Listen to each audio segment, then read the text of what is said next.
Finally, I am live. Happy Saturday. It took me a while to get on, but I'm here and I'm glad you're here too. So, how's your Saturday going? I hope it's going well. It's almost the end of the day for us. Time just goes so quickly. I did try to come on earlier, but my app was having a week. We are on for that point. Come back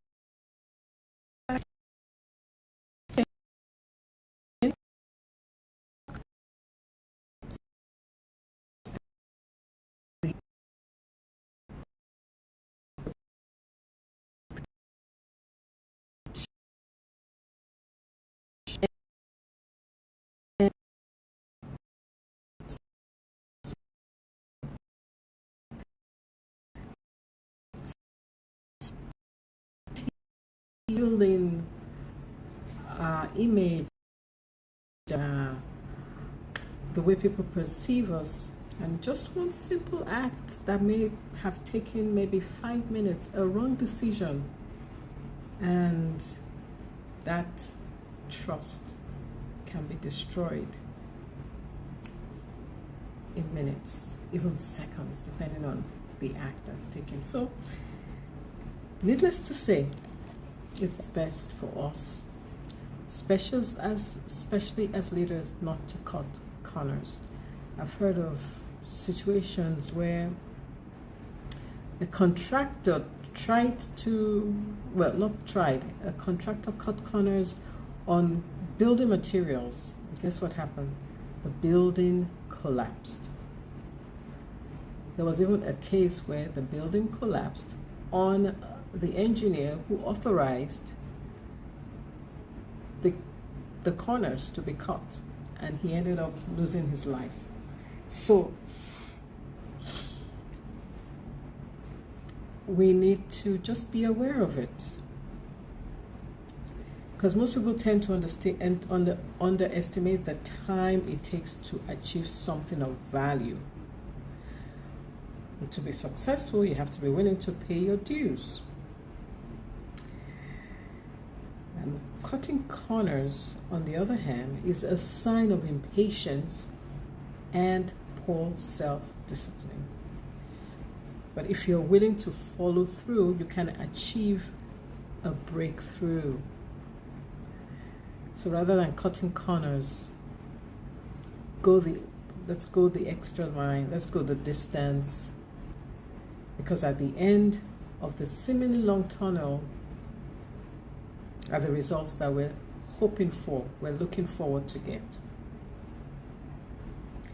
So if you continually give in to your moods or impulses, then you need to change your approach to doing things, because that's where the impatience comes in. And the best method is to set standards for yourself that require accountability. Suffering a consequence for not following through helps you stay on track. Accountability is helpful. And once you have your new standards in place, work according to them, not your moods. Self-discipline is a quality that is won through practice. And truly successful people have learned to do what does not come naturally, because real success lies in experiencing fear or aversion and acting in spite of it. So, one thing to remember is this: shortcuts never pay off in the long run. So it's going to be a short one today, but hopefully that makes a lot of sense to me, because there's always that temptation to maybe see, oh, can I go around this, or can I do this quicker, faster? But at the long run, it's not worth it, because it will not pay off in the long run. So whether it's cutting corners on, I'm trying to even think of where I've tried to cut corners. I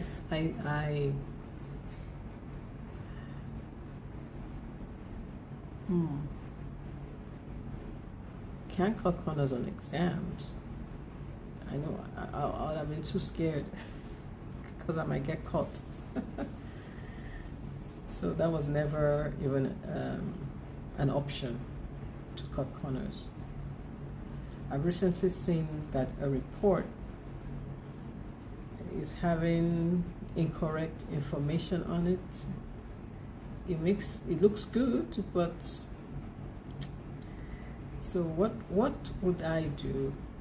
I have to call it out. I have to call it out, because if I keep quiet, then I am. If I didn't know, then I didn't know. But if I know, then I gotta call it out. I gotta call it out. So that's just integrity. So let's see. That's my next step. So self-discipline. Cut corners. You can try to cut corners in something like losing weight. There's this thing now that people are using because they want to lose weight fast, instead of going the natural way. And the effect, who knows what the effect is going to be on the health? I don't know. So needless to say, in the long run, shortcuts never pay off. They just don't. It may look good, but in the long run, it doesn't pay off. So hopefully that makes sense. And I will see you tomorrow. God bless. Thank you for joining my live. My day number, I don't know what day number this is, but I've been doing this every day for over a year. And it's a lot of fun. It's part of my discipline and speaking and visibility and accountability. So thanks for joining. I'll see you tomorrow.